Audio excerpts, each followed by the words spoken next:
ada ada ada ada rencana pemerintah untuk melakukan reformasi di tubuh kepolisian, maka saya bilang ini paling tepat sesuai dengan mandat UNCSC dalam hal berkaitan dengan judicial corruption, saya bilang. Karena kalau kita ingin IPK kita menjadi baik, maka kita harus sentuh korupsi di institusi ini. Saya sampaikan bahwa kita mungkin dalam pemberantasan korupsi semua kita sasar. Sumber daya alam, kemudian gubernur kita tangkapin semua, BUMN. bupati kita tangkapin semua, wali kota kita tangkapin semua. Itu namanya pemberantasan korupsi yang tidak menemukan arah. Jadi saya bilang, mungkin kita bisa tangkap semua gubernur, bupati, wali kota, tapi akarnya enggak.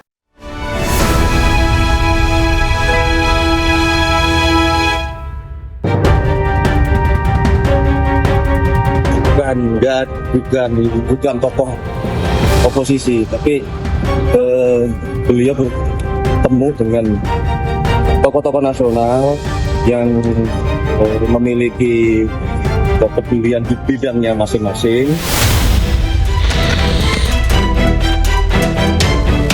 Tokoh kepemiluan, tokoh Siti Sugo, kemudian juga tokoh pemberantasan korupsi, mantan ketua KPK Bapak Abraham Samad, dan juga tokoh polisian, mantan Kabar Eskrim Bapak Susno.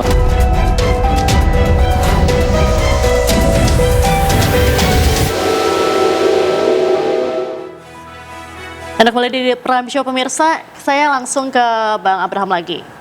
Dari pertemuan itu, gimana roadmap penegakan hukum di Indonesia melihat background Abang juga sebagai mantan ketua KPK gitu. Ini juga jadi atensi oleh Pak Presiden. Jadi ketika sesi saya itu saya lebih banyak berbicara tentang roadmap pemberantasan korupsi.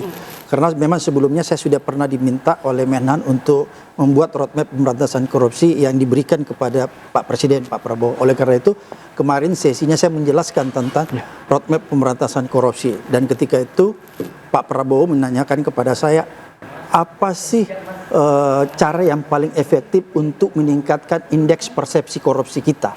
Karena kita tahu bahwa indeks persepsi korupsi kita ini kan sedang mengalami penurunan ya, sedang tidak baik-baik saja karena dia di angka 37, dia selevel dengan negara Nepal. Oleh karena itu Pak Prabowo bertanya, apa yang harus dilakukan untuk meningkatkan indeks persepsi korupsi kita? Saya bilang, kalau kita mau merujuk apa yang disampaikan oleh United Nations Convention Against Corruption, itu ada 5 hal yang harus dilakukan oleh sebuah negara untuk meningkatkan indeks persepsi korupsinya. Pertama ada yang disebut foreign bribery, yaitu penyuapan terhadap pejabat negeri asing. Kemudian yang kedua ada yang disebut trading influence, perdagangan pengaruh. Kemudian yang ketiga, ini yang paling penting nih, illicit enrichment.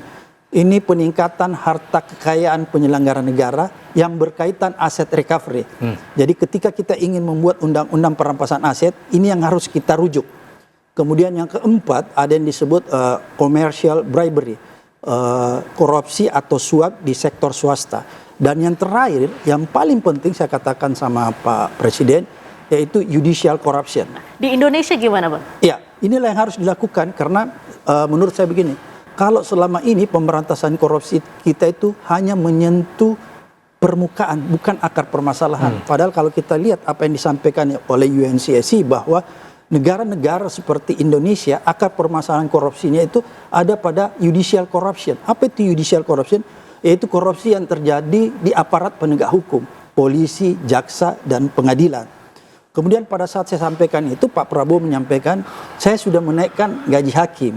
Saya bilang itu salah satu, tapi masih banyak yang harus dilakukan yang terkait judicial corruption. Pertama kita harus memperbaiki, melakukan reformasi terhadap kelembagaan aparat penegak hukum. Seluruhnya? Iya seluruhnya, saya bilang bukan sekedar menaikkan gaji saja.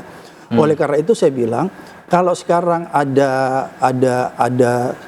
ada rencana pemerintah untuk melakukan reformasi di tubuh kepolisian, maka saya bilang ini paling tepat sesuai dengan mandat UNCSC dalam hal berkaitan dengan judicial corruption, saya bilang. Karena kalau kita ingin IPK kita menjadi baik, maka kita harus sentuh korupsi di institusi ini. Saya sampaikan bahwa kita mungkin dalam pemberantasan korupsi semua kita sasar.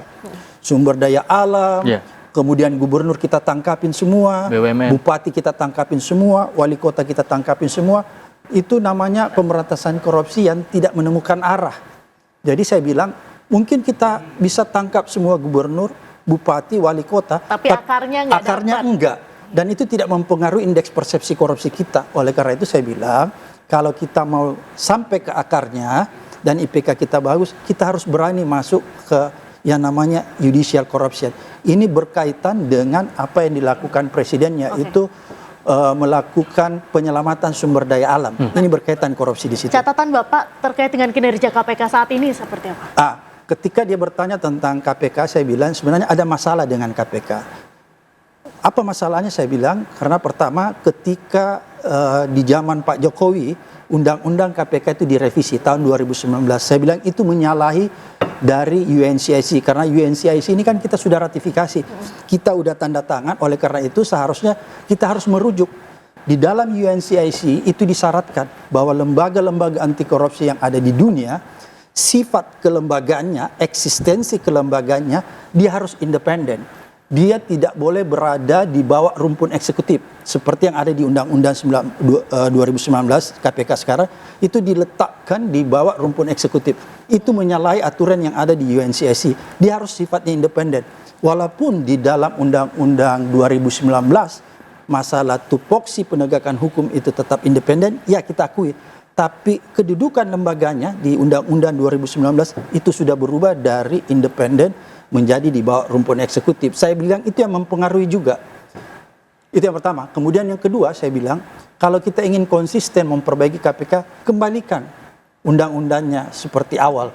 Dan yang terakhir saya bilang mungkin perlu dipertimbangkan ketika undang-undang KPK itu dilakukan perubahan, maka status pegawai KPK itu menjadi berubah, menjadi ASN, pegawai negeri sipil. Oleh karena itulah pernah diadakan yang namanya TWK. Tes wawasan kebangsaan yang dilakukan oleh Firly. Oke, Pak, kalau misalnya kita melihat saat ini kan KPK juga sudah banyak sekali melakukan operasi tangkap tangan. Baru saja tadi ini ada penangkapan di Ditjen Bea Cukai dan juga pajak. Begitu sebelum-sebelumnya juga kepala-kepala daerah, meskipun juga bukan kepala daerah besar. Ini apakah hanya penegakan hukum secara di permukaan saja dan tidak menyentuh akar permasalahannya tetap? Yang pertama kita apresiasi ya, baik KPK maupun kepolisian maupun kejaksaan, kita apresiasi kalau dia melakukan pemberantasan korupsi, tapi seharusnya dia fokus pada area-area tertentu agar supaya IPK kita itu bisa menjadi baik. Salah satu area yang harus dia fokus yaitu pemberantasan korupsi di tubuh aparat penegak hukum.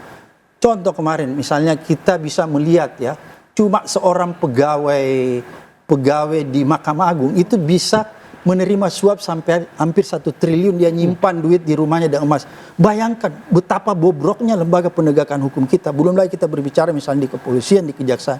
Ini yang harus diperbaiki kalau IPK kita ingin diperbaiki. Oke, dari pemerintah sendiri gimana Pak? Yang pertama adalah pertemuan ya. Saya mau bicara soal pertemuan antara Pak Presiden dengan tokoh-tokoh masyarakat yang memang memberikan catatan kritis. Tadi Kanda Abraham Samad juga menjelaskan bahwa ada catatan kritis terkait dengan hukum. Nah ini yang memang Presiden selalu pasti akan, ketika Presiden membuka ruang dialog ini akan kemudian menjadi catatan kritis untuk perbaikan.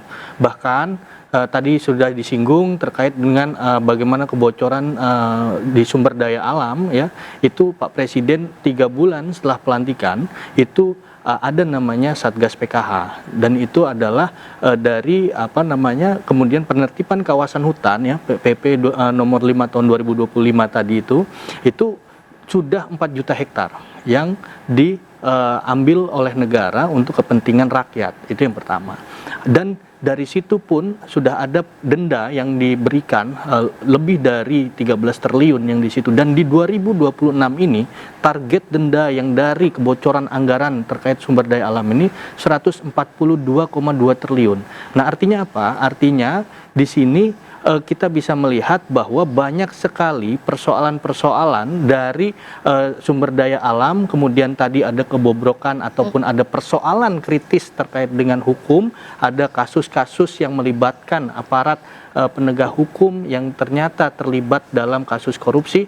Nah, kita bisa mengembalikan bahasa power tend to corrupt, absolute power corrupt absolutely. Artinya memang dari segi ini semuanya punya potensi korupsi. Nah, disitulah kemudian negara hadir dengan aturan-aturan yang mengikat dan memaksa untuk apa? Untuk menegakkan aturan terkait dengan korupsi itu tadi. Baik, Bang Abraham, kemarin juga membahas banyak sekali, salah satunya adalah terkait dengan pertambangan ilegal yang dibackingi. Kita akan bahas hal ini sesaat lagi, pemirsa tetaplah di The Prime Show.